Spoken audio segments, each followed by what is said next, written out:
moving overseas, now staying overseas. Now, there was hype, there was hope, there was controversy, but after all the talk, the negotiations for a historic nuclear deal with Iran have collapsed. Some optimism remains, though, and ABC's Alex Marquardt has more now from Jerusalem. Alex, good morning. Good morning, Dan. That's right. There had been a real sense that a landmark deal could be struck. All of the key players were there in Geneva, including Secretary of State John Kerry. But in the end, they didn't agree on the details and walked away without a deal. Kerry told reporters late last night that the meetings had been very productive, but warned that the window for diplomacy wouldn't be open indefinitely. We know that there were disagreements, particularly from the French, over the scope of what exactly Iran would have to give up.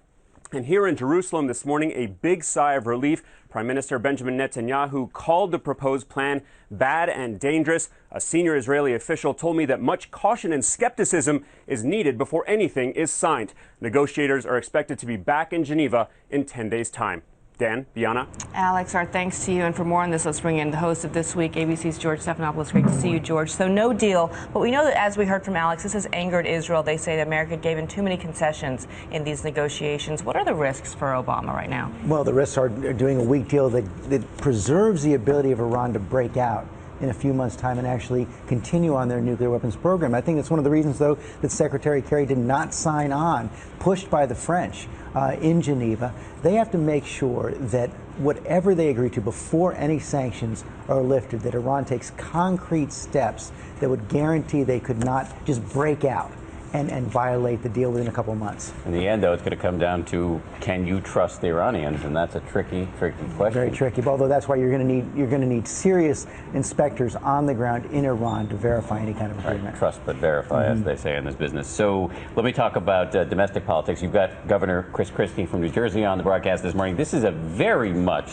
a man in the news. He's on the cover of Time magazine. They call him the elephant in the room, which has created some controversy. Yes, right. They've created a little bit of controversy with this, as he considers a presidential run after having been reelected in New Jersey, as he considers a presidential run in 2016 potentially. What are the challenges for him? Well, he's got several challenges, but he also has a lot of momentum coming out of that big win in New Jersey, getting 60% in the state of New Jersey, attracting votes from Democrats, from women, from Hispanics, even from African Americans. So he vaulted to the top of the Republican field with that win. On the other hand, he's got to find a way to reach out to independents and moderates without alienating the Tea Party. He's got to get through those Republican primaries. He's also going to be able to raise a fair amount of money. The other big challenges for him is, how well does his temperament travel outside of New Jersey? We've all seen those YouTube videos of him confronting people at town meetings. How does that play in places like Iowa? We'll find out. A lot of questions. Very excited to see your interview, George. Thank you. Thank you. And a reminder, do not miss George going one-on-one with Governor Christie live on ABC's This Week, coming up later this morning right here on ABC.